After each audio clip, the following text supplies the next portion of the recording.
Jessica's going to talk about potential pitfalls in university EA community building. Jessica graduated from Yale in 2021 with a BS in cognitive science. There, she helped organize Yale EA for over 4 years, including a gap semester where she organized full-time.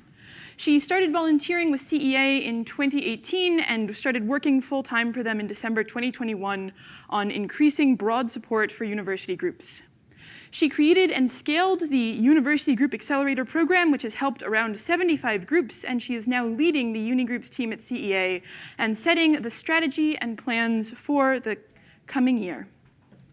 If you have any questions for Jessica during this talk, please submit them via the Swapcard app rather than shouting them out, and I will select a mixture of prepared questions and audience questions to ask her. About half the time will be for questions. Take it away, Jessica.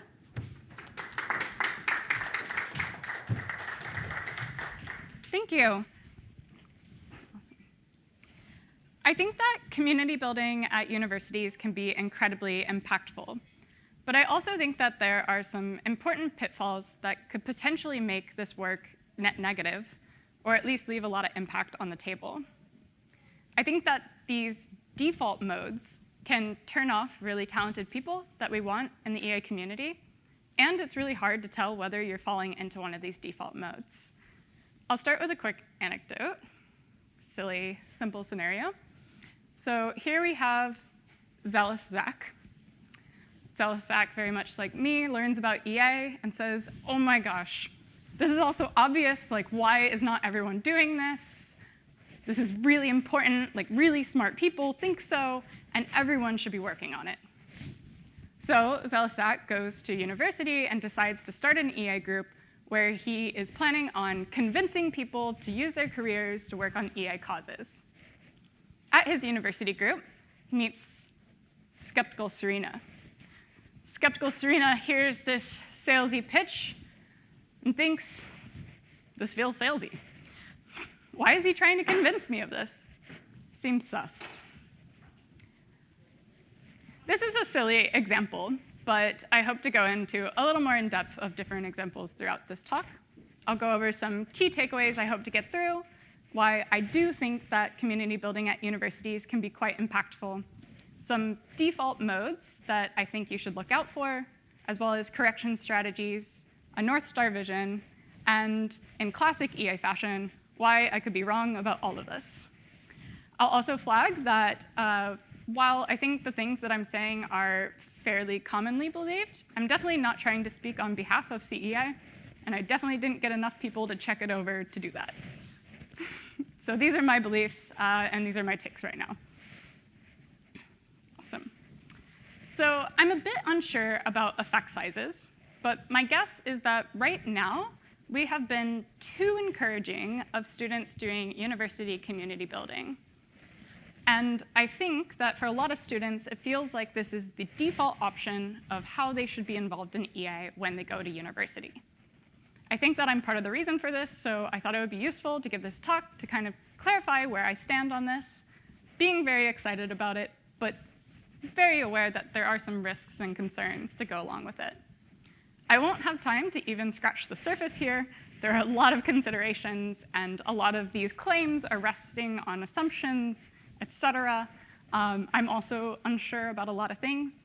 So that's why this talk is like only 25 to 30 minutes, and then the rest of the time is Q&A, or hopefully we can dive into the meatier problem. Cool, so some key takeaways. I really want university groups to be humble, genuinely earnest, truth-seeking communities. But I think that there are default pitfalls, such as being overly zealous, overly open, or overly exclusionary, that can put off the types of talent that we want. I think that these downsides are often hidden from us, but I am still excited about university groups. So really quickly, target audience for this, I think best is like university community builders or people interested in it, or people who are advising them. But I do think that a lot of these things generalize to other types of community building, like city and national groups, or et cetera. Also, most of this is entirely unoriginal. So if you've been in the space a while, you've probably heard some of these takes before. So feel free to leave if it's not useful for you, or feel free to come back just for the 30 minutes at the end, where we might be able to dive into the audience questions a bit more. Nice. So before jumping into the pitfalls, a situation I don't want is for you all to leave this room and be very pessimistic about community building at universities and think it isn't important. Obviously, I don't think this is true, or else I would not have this job. I wouldn't be doing it. I do think that community building at universities can be quite high leverage. And in particular, I think that university groups are useful and that they help talented people go on into effective careers. We think that university groups can be really high leverage, in particular because university students are at a time where they're really thinking about their priorities in life and how they want to make a change in the world. They're making lifelong friendships, and they have a lot of flexibility that people at other stages in their life have less of. Additionally, there is some empirical evidence here. So a few years ago, the long-termist movement building team at Open Phil ran a survey of people working on projects that they are excited about and found that a significant portion of those people attributed a lot of value to university groups that they were a part of. Due to various methodological reasons, you may want to upweight this or downweight this, but I do think this is a pretty scarcely dataed area, so this is a useful data point of the usefulness in EA so far. Awesome. So jumping into why I think this could be bad. Overall, I think that these pitfalls can put off really great people and have effects on the culture of the movement. I do want to quickly flag that there are some other types of pitfalls that are involved in any types of community building that are extremely important, especially around community health type things. I think that things like harassment and discrimination are incredibly important for us to be thinking about, deserve a talk all of their own, but I won't be covering them today. Instead, I want to focus on these sort of default modes that I just see like all the time. Awesome. And then while I don't think that anecdotes are the most rigorous way of making claims, I do think they're quite memorable, especially if you just watch a talk and you're thinking about it later. So I'm going to go through a few anecdotes. Nice. So remember skeptical Serena and zealous Zach? The original scenario was a bit exaggerated, but to be honest, like not that different from when I started community building. So, So here's another example of a situation where I see this happen quite often. Skeptical Serena is asking questions like, can we actually predict the downstream consequences of our actions in the long run? Like, doesn't that make these RCTs just not useful? Zealous Zach, this is a good point, but even 20-year reflection studies show that this is working and effective. There's a lot of research that goes into it. But you can't possibly measure all the effects. But zealous Zach is already talking to somebody else. Skeptical Serena feels like he isn't seriously engaging with my arguments, and I don't really want to be here. I think that this is capturing an idea that's like quite common. When you first learn about EA, you're quite excited about the ideas, and you want people to be doing this stuff. And so it's tempting to be quite salesy. But the thing with salesiness is it really contradicts truth-seekingness, which I think is a really important part of EA, an important part of EA communities. I think that salesiness in particular puts off people who are more truth-seeking, like skeptical Serena. There are some additional effects that happen here. So not only do we have zealous Zach, who's leading the group, now the group is full of people like agreeable Allens or easily persuadable Ellies. The entire group is selected against for the people who are really skeptically engaging with these problems, instead the people who are enthusiastic. I think that the epistemic norms of the organizer is really important for the epistemic norms of the community as a whole. Additionally, I think that first impressions really matter. And you might not be the one making those first impressions. So that might be the members of your group. So if you have a group of these easily persuadable Ellies, et cetera, the first impressions that you're making on people like skeptical Serena could be quite inoculating to good arguments later down the line.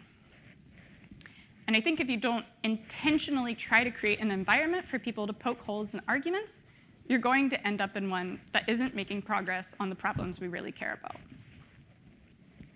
I have another example, which is overly open OTIS. This is something I see a lot of groups do.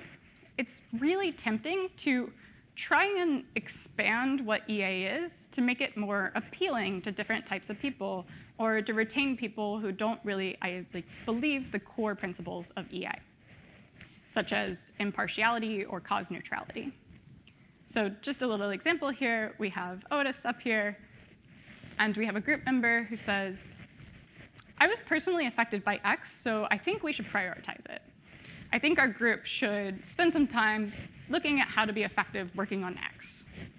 And Otis responds, yeah, it's important to work on things that you care about.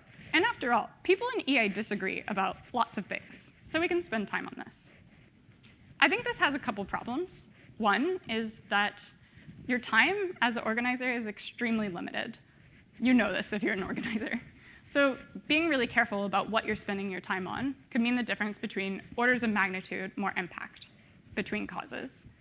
And also, I think it's more authentically what EA is to be cause neutral and impartial about it.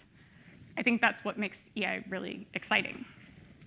So not only are you leaving impact on the table by not focusing on the right things, you're also giving the impression that is mistaken, where people like Skeptical Serena thinks, are they actually working on the most important things?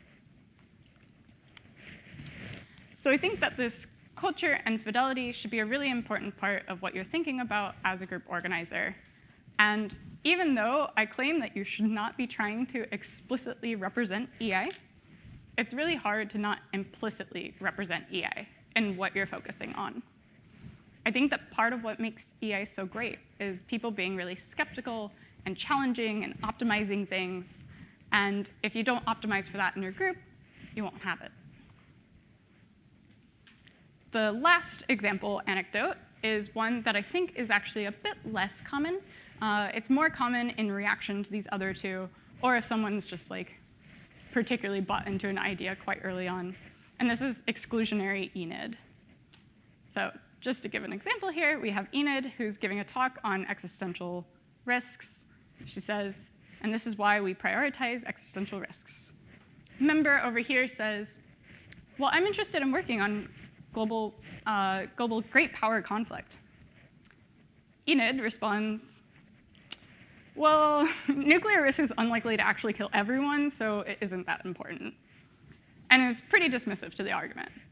And while I think that the investigating whether 99% of people dying versus 100% of people dying is incredibly important for implications of what we should be doing, I think there's ways of approaching these conversations and who is in your group that are better or worse. And sometimes you're putting off people who are actually thinking about these things quite carefully by easily dismissing them. My personal take here is that we want people who are open-minded and are able to point at the particular things where they think they might be wrong. And we want people to be given a chance.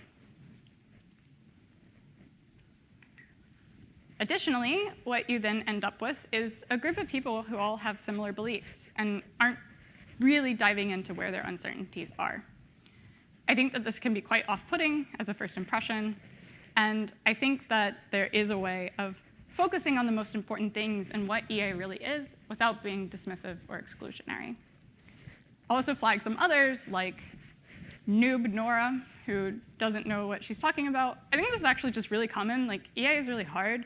When I started EA, I was like, people keep telling me to learn more about EA. You just donate to the most cost-effective charities, man. I know what I'm doing.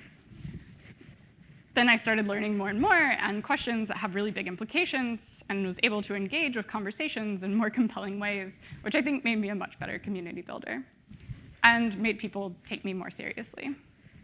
There's a lot of different things. Creepy Celines or disorganized deans. The list could go on. But something that makes these particularly insidious is that they are pretty hidden, and it's really hard to tell whether you're in one. We don't like to think that we personally are being overly exclusionary or overly zealous. These are oftentimes default paths where if you're not paying attention to externalities, you can just keep on in them. Because after all, if you put someone off, the most likely thing for them to do is disappear. They're not going to show up in your community survey or sign up for a one-on-one with you. Additionally, optimizing for things like numbers can give you a false sense of security in what you're doing as being right, where things like numbers are much easier as metrics to optimize for than things like cultural norms of your group. Cool. So I want to take just a moment right now to have you guys check. If you are a group organizer or a community builder, I want you to think about which one of these things are you most likely falling into right now. If you're not in that position, you can think about if you were, what is the one you think you'd most likely be in. I also want to prompt that you're probably doing one of these things. So if you think you're not, you should really interrogate that. So I'm going to ask some questions so you can think about it, and then I'll let you talk to the person next to you for like just 1 minute each about which one you think you're most likely falling into. So some questions that you might ask are, what are the metrics that you're using as a group? Are you optimizing for numbers? Maybe you're being overly zealous. Where does most of the value come from in your group? Is that where you're spending your time and energy? If not, maybe you're being overly open. Does everyone in your group believe the same thing? Can you think of times where you dismiss skepticism really quickly? Maybe you've done this at this conference. You might be being overly exclusionary. So you can take just like 30 seconds right now and then turn to the person next to you and chat a little bit about this. I guess to lower the barrier, when I did this myself, I think I've been a bit overly exclusionary lately, and I'm working on improving that. So give you guys some time.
All right, we're going to take about 30 more seconds, so we're wrapping up our conversations.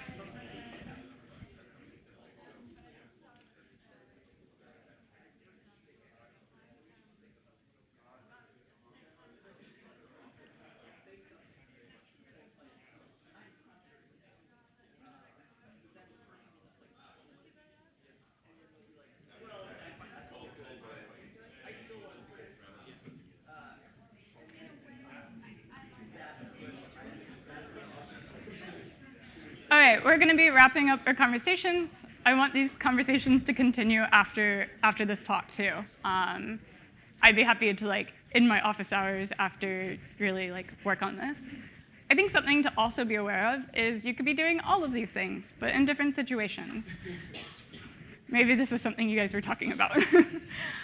And I've definitely done all of these myself. So what do you do about this? I think this is hard. I think something that can help is really trying to map out your theory of change as a group. What is the thing that you're really trying to do and create, and are your actions leading to that? I think discussing this with mentors or other experienced organizers, I'm also happy to do back and forth at the office hours or later in this conference, can be useful for interrogating this. Additionally, something I just really want more organizers to be doing is paying attention to what they think the possible risks or failure modes are. I really just think this should be an automatic part of planning when you're in a group, and paying attention in particular to externalities that might not be as visible. If you're very new, maybe you should take time to learn some more first, or start small with your group.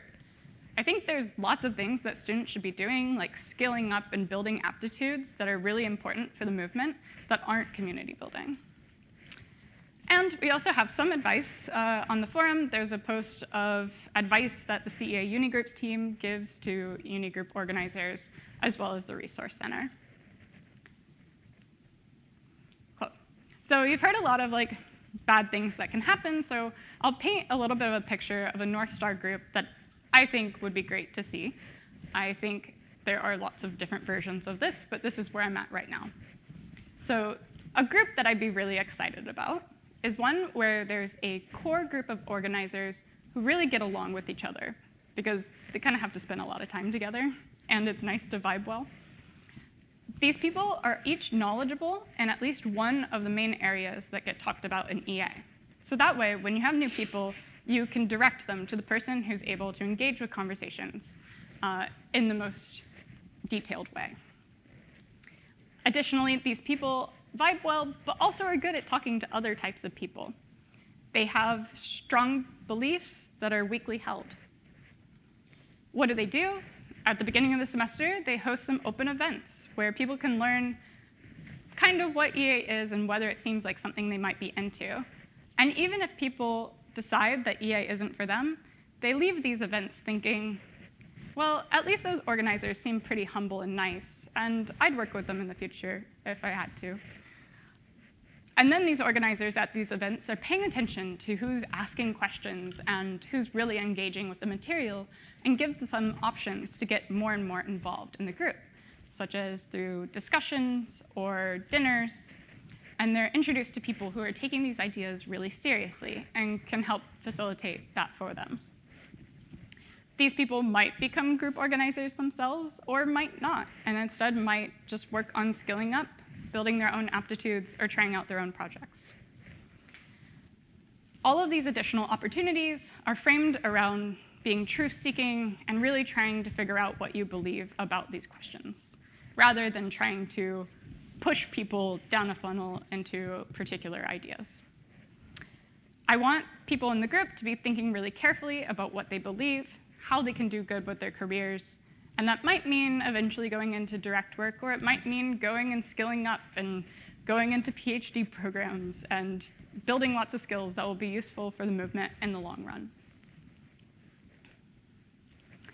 Okay, before ending, I do want to note some ways I could be wrong here.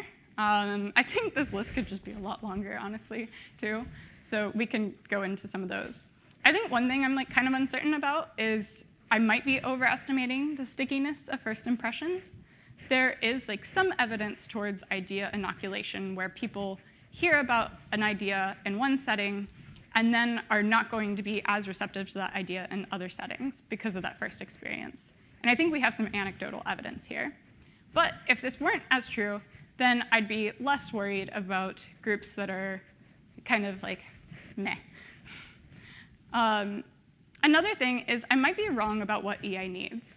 I think a lot of these claims in this talk are based off of this idea that what EA needs is talented people who are able to spot blind spots in what we're doing and think carefully about ideas and really contribute in those ways.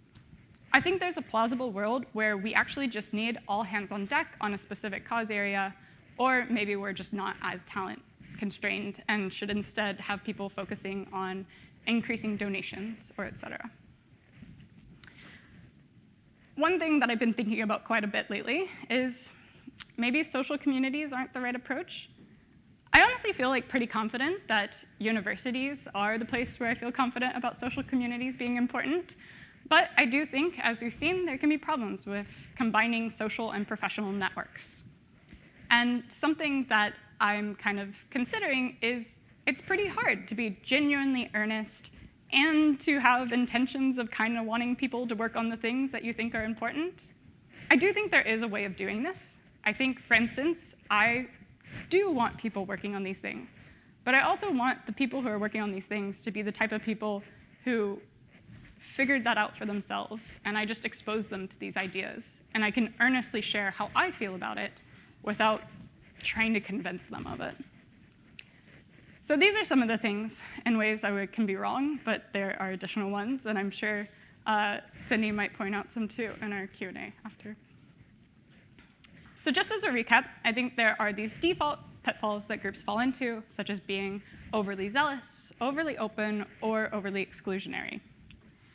I think that first impressions are quite sticky, and cultural norms of your group are quite important for your group, and the people in your group then make up the EA community. So it's important for the community as a whole. I think that we might turn off the types of people that we need, but I am still excited about university groups, and I'm excited about this project that we're working on and trying to do these really ambitious things and make the world a much better place. Thank you.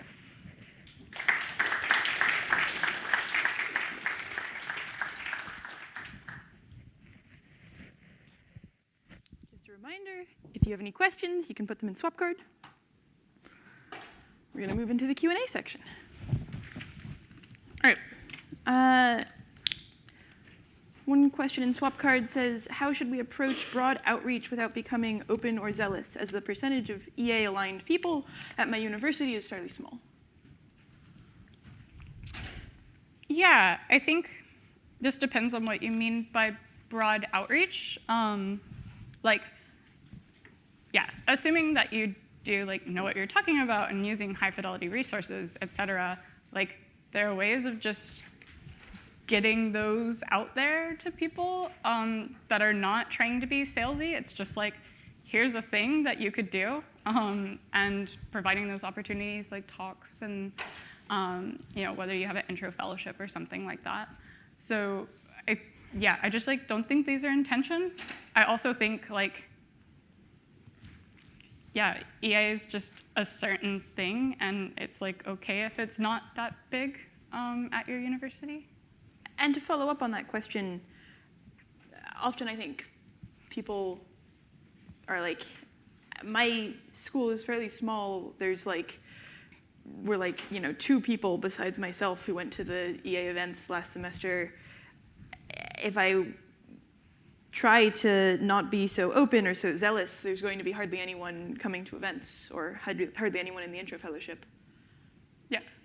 What would you recommend to someone who has something like that? Yeah. I think something crazy here is just some of the best groups are just these really small groups of friends who are diving into these problems really intensely. I think, it's often talked about this original Stanford EA group where it was 6 or so people? I don't know. It's a fairly small group of people, but they spent a lot of time diving into all these questions and didn't do as much outreach, which did mean that the group wasn't as sustainable, but the outcomes of that particular group are just pretty crazy. They're all most of them are doing quite impactful things right now that I'm excited about. And you just can make a lot of progress with a small group. Cool. Another question from the chat. To what extent do you think your concerns apply to promoting specific nonprofits or organizations as opposed to the movement as a whole? Yeah. I feel a bit confused about this right now. I think one thing is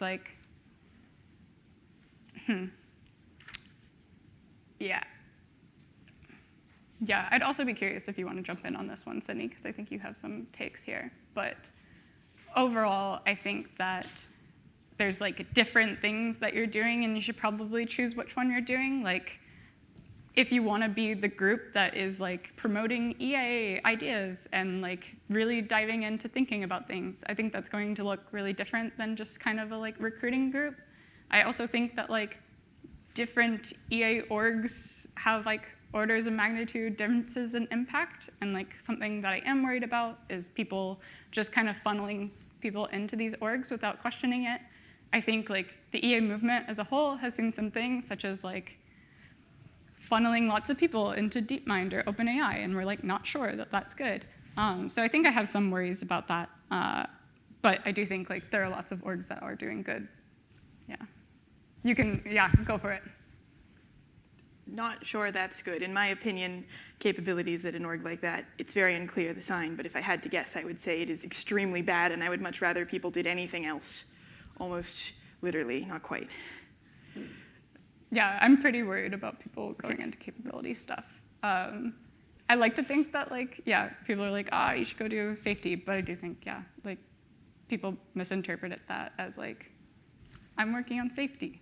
I just wanted to be unambiguous. Yeah. And there are exceptions to whatever. There are many exceptions, and sometimes people doing capabilities roles do really good stuff. Okay. Do you actually want me to weigh in? Yeah, go for it. I personally feel a lot better about trying to do the broader outreach when you have a very specific ask, like donate to this nonprofit, or take the Giving What We Can pledge, or work at this organization. You want to be careful that that ask is actually good. You know, I don't know what organizations you're thinking of, but I think that it's a lot easier to make sure a specific ask like that doesn't get lost in translation.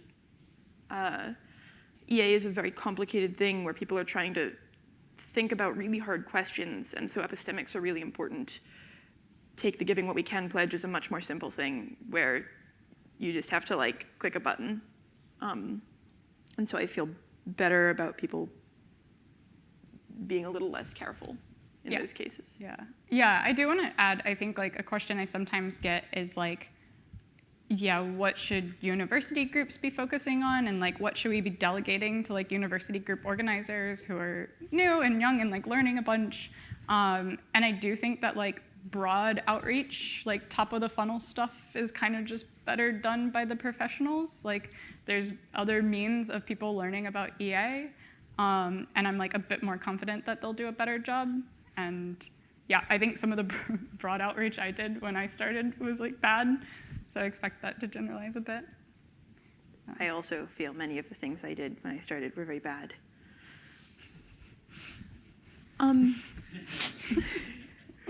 Maybe they still are. Cool. We have another question. IMO, many first-year students who just went through the college admissions rat race are way more impressionable and less likely to think for themselves, but some of them might end up being great later. If you don't get them in their first year, they'll probably commit to other things and you'll never see them again. How do you deal with this?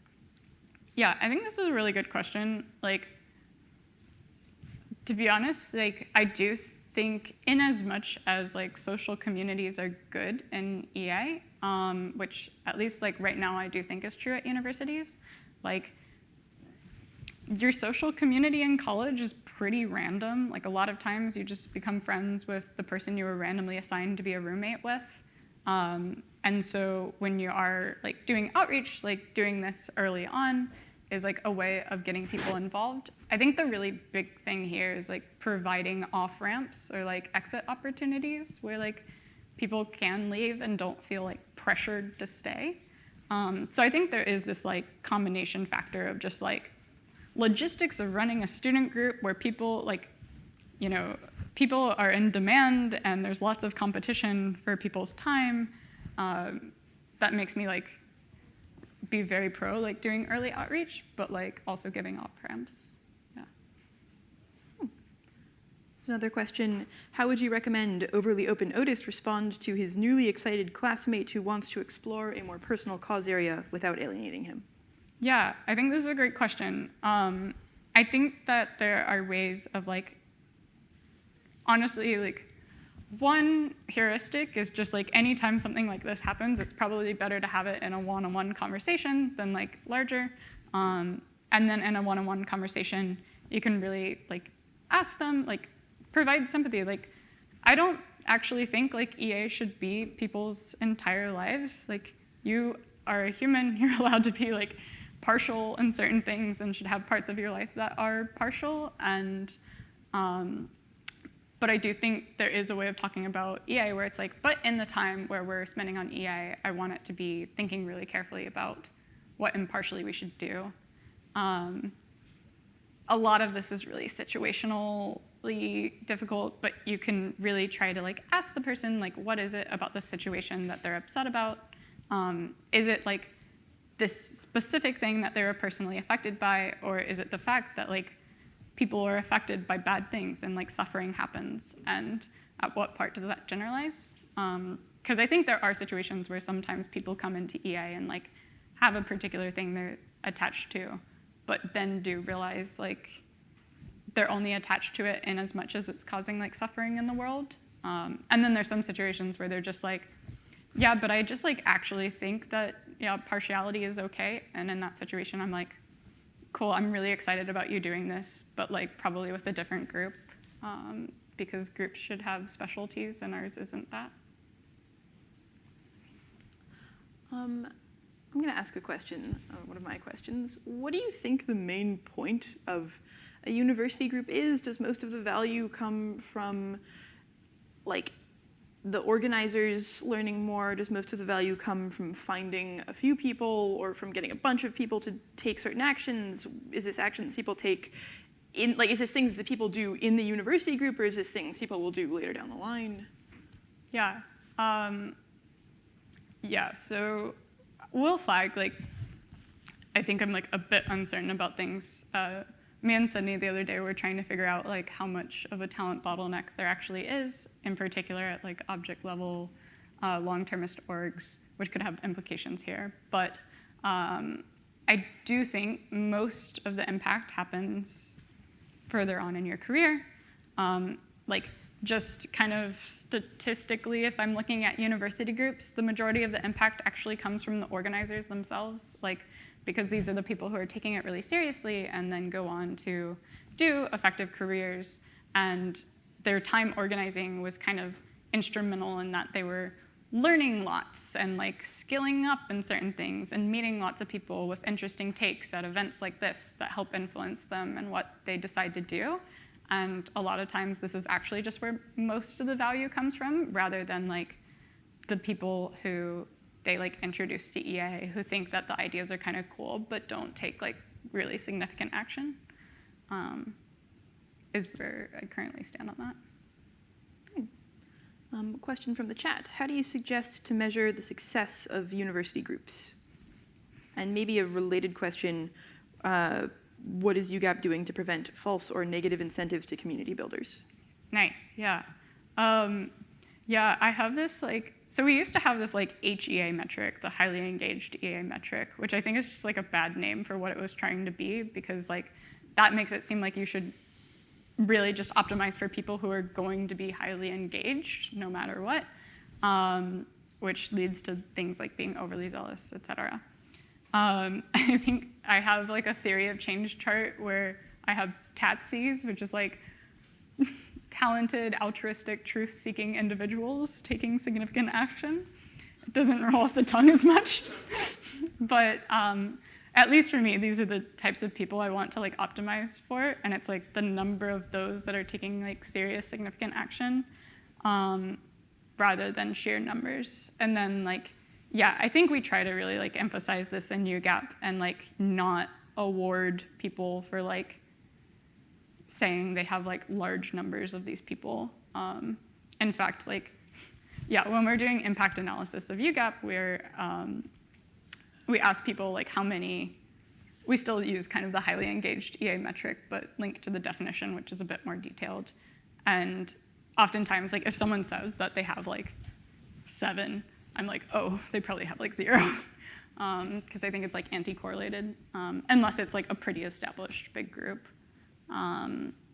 Yeah, I think like just like metrics in your group is quite hard, but if you think that impact is heavy-tailed, it's quite likely that most of your impact as a group can come from just like 1 or 2 individuals, which is quite challenging. One question in the chat says, do you have any good tips on passing the group to new organizers? There's quite a lot of risk of groups not being sustainable when the main organizers pivot to other activities, and I often struggle for thinking of good solutions for that. Yeah, man, if you're a senior, you just shouldn't be organizing your group, is my claim, in as much as there is someone who can take it over. So I think actually like one interesting value of UGAP is like, if you are a university group organizer and you just like don't actually have anyone who's like really gets EA and like is going to be a good organizer, not falling into these pitfalls, like you could just let the group die because it's pretty easy to start back up a group when there is a better person.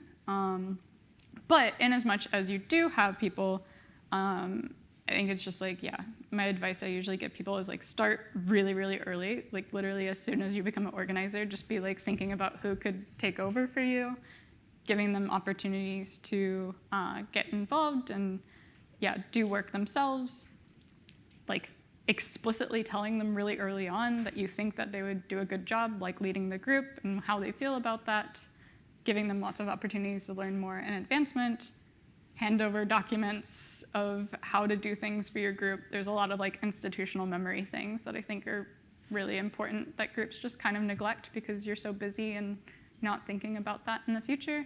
And then, yeah, just like be a senior advisor and let them run the group if you can, because then that way the group will like run after you leave. Yeah. I also like, sorry, this is like a meta point, but I'm just like noting, I feel like the Q&A setup just makes it sound like I'm like much more confident in all this takes and I like have good advice for you guys that I don't know. I'm like answering questions. Like I'm just like a person who knows all the answers and I just like am not. These are like my best guesses right now. I think like, I don't know, I'm pretty excited for like the office hours time after this where we could actually get into like group discussions because I'm pretty curious like your takes on all of these things, especially if you're on the ground right now. Yeah, sorry. What are your thoughts about the ratio of social events to reading groups / projects / academics / intellectual stuff? Is this a pitfall you see groups falling into? Could you say the start of that one again? What are your thoughts about the ratio of social events to reading groups, to projects, to academic, to intellectual stuff? Yeah. I think also in line with my meta comment, if you want to jump in on this too, I'd be excited for that. But yeah, I think like social stuff is actually just like really underrated. Like, yeah, if you're spending a lot of time on these things, it makes such a big difference, like doing that with people that you really like and care about. And like, I think people kind of underestimate how much just like spending time with people can like form these deeper connections where, you know, we're trying to do like really hard things and figure out really hard questions and like figure out what to do with our lives. And it's really nice having friends who can like help support you through that. And I think that's like quite valuable. Also, like in as much as you think running the group is like a good thing, people who are friends are going to be like more motivated to do this. And then, yeah, but I do probably think like these like intellectual exercises and stuff are like really important for like the health of the group. And I kind of just want like you to do these things with the group of friends. I don't know if this is exactly. It's also like really hard to like say on average because groups look really, really different, especially groups of different ages and stuff. Yeah. Do you want to weigh in on that? Happy to if you think it'd be useful. I think that I want to say something like, think about what you would be excited to do and what events you're actually interested in. If there is a project that you think would help you learn a lot and would be really fun to do, go do it. I think sometimes groups feel pressure to like, oh, we got to have a projects thing because we need to be doing more things. And if you're not excited about doing something, I wouldn't do it. I would ask what things will help you, the organizer, learn the most. My philosophy is like, the group should mostly be a tool for you, the organizer, to get stronger, and if it's not doing that, you shouldn't run it. I think that often reading is the best thing. Like, reading groups are pretty good places for people to actually get traction in a way where sometimes when people try to do projects, they just kind of flounder. I think people often do academic things for like credibility, and this gets a bit weird. I think mostly you should just be like, what will help me learn the most stuff? And also do social things if that seems exciting to you.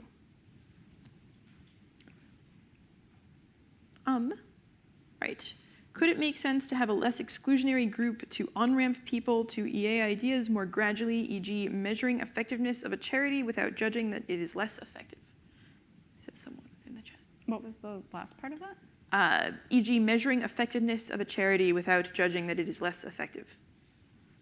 We're the measurement group. We're really into measuring how effective charities are. We don't make claims that you should give to the charity that does the best on the measures. We just really like measuring things. And then next door you have the effectiveness group, and we're we're one step further. We give to the most effective charities, and then one step, Oh, interesting. Maybe. That's my read. Could be interesting. I haven't thought about this very much. I do think it's I don't know, a core principle of EA is just the fact that we're constantly in triage, and any action that we take is saying that we think it's more important than this other action we could take. And I just think that's quite important. But doing exercises evaluating charities seems good. I don't really know how you do this without putting any claim on which one's better. But yeah. I don't know. What do you think, Sydney? Oh man, I'm strongly against this. Yeah. I feel people often do a bait and switch thing where you start with, hey, we just like giving to better charities. Look at these bed nets, and then they're and also animals, and also the far future, and they try to make things really palatable at the beginning and just slowly boil the lobster or whatever. And I think, one, it comes across to people as a bit dishonest. It is a bit dishonest. You're I'm running in this example, the charity measuring group. I don't know. We're not here to get you to give to the most effective charities. We just measure them. And then you're secretly motivated by wanting them to give to the most effective charities, and something here can get a bit wonky. I think that I don't expect the broader group to get that many more people. I think that I'm really interested in people who can think through ideas and notice when their ideas are wrong, even when the new ideas are in very stark contrast to their old ideas. Not in people who have to be corralled into the direction you want them to go. Yeah. Yeah, I think I was mostly thinking about this in terms of really diving into effectiveness of charities seems like a cool thing I want more people doing. But I think if you're oh, if the intention that then they will join this other group and then this other group, that feels less of the earnest thing. I do think I'll push back a little bit on this, while I think we shouldn't be doing bait and switch type things, I do think there is just a true thing where a lot of things that EA cares about are really weird, and it's really easy if you've never experienced these ideas before to be really dismissive of these ideas. So I think the framing that I often use here is I want people to be in a place where they're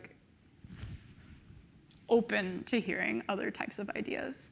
So I think that from the start, being kind of clear, here's the breadth of the types of things that we do, but I don't know, I'm kind of pro the fellowship starting off with things that more people can get behind, in as much as they make people in more of a mind space to investigate other weirder things. All right. Another question from the chat. Pros and cons of separating community between long-termism and near-termism. Yeah, I think this is such a good question right now. I'm pretty confused about it. Yeah. I'd be also curious your take on this. Maybe we can go back on that one. But I just really love EA being impartial, and this idea that we're trying to figure out what is good to do. I also like worldview diversification, and yeah, I think it probably makes sense in terms of professional networks and budgets and things for these to be separate because they are just like these like worldview differences. So I think there's probably like more room for differences here than there is currently. But I would be like kind of sad if we completely lost the like EA thing. What do you think? I love the EA thing. I love that there's like a group of people trying to figure out what is best to do. I don't think the EA thing lends itself to trying to grow or trying to get people to take pledges or go vegan or any of that. I think the EA thing should really focus on individuals trying to figure out for themselves what's best to do and actually help other people think through what might be best to do, not convince them that your thing that's best to do is what's best for them to do. I think if you think about like global health and development, it makes sense for global health and development to want to be pretty frugal and to not spend that much money because money can go towards malaria nets. And so there should be like maybe a global health and development group that is pretty frugal and doesn't have big budgets for fancy retreats. And I think it makes sense for like AI alignment groups to be less frugal because it's much harder to funnel money into that. And maybe they should have big retreats, and it gets a little weird when you smush all these together. I think that animal welfare should probably want to grow because the more people you can have eating less meat, the better. I don't think that biosecurity should want to grow because, man, the more people you have thinking about pandemics, the worse. And so it feels a little bit weird that all these things are tied together, and I think that a lot of the community building and a lot of the retreats and a lot of the infrastructure should be cause area specific, but I really like EA and think that that should continue as like a small thing that doesn't try to push very hard on things other than figuring stuff out. Yeah, I think some kind of model we've been talking about is like, you have like an EA group, which is the like kind of cause prioritization group, and like you're really trying to figure out what you think about these different things, and then you have these other groups that are more cause specific that maybe people go into. I think like one thing I'm worried about is like, a cool thing about EA right now is people switch between like worldviews and cause areas and stuff. Like, I don't know, I'm like pretty compelled by long-termism right now, but it also took me like 2 years of like arguing with people. And I think that if I were like brought into a group, I did like one intro fellowship, and then I decided that like global health and development was the thing I wanted to like specialize in. I just like never would have been in the space of like engaging with these other arguments that I at least like personally now think are compelling. Yeah. Great.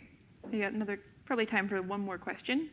From the chat, various people have raised claims that EAs say long-termism when they really mean X-risk. Not much seems to have actually changed. People are still saying long-termist groups, but do they really mean Parfit, Greaves, and McCaskill, or do they mean AI and bio? Depends on what they're doing. I don't know. Like, if they're a group and they're like, oh, we're going to read papers by those people, that feels pretty long-termist.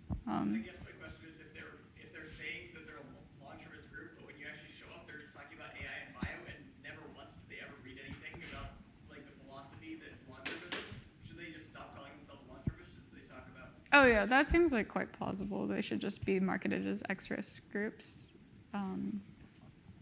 Yeah.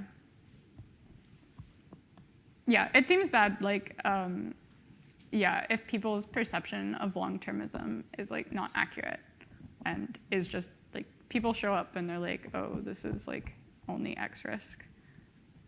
That doesn't feel like the same thing, yeah. All right. Cool. Yeah. I think that's all the questions that we've got and about all the time that we have. All right. Thank you so guys. much, Jessica.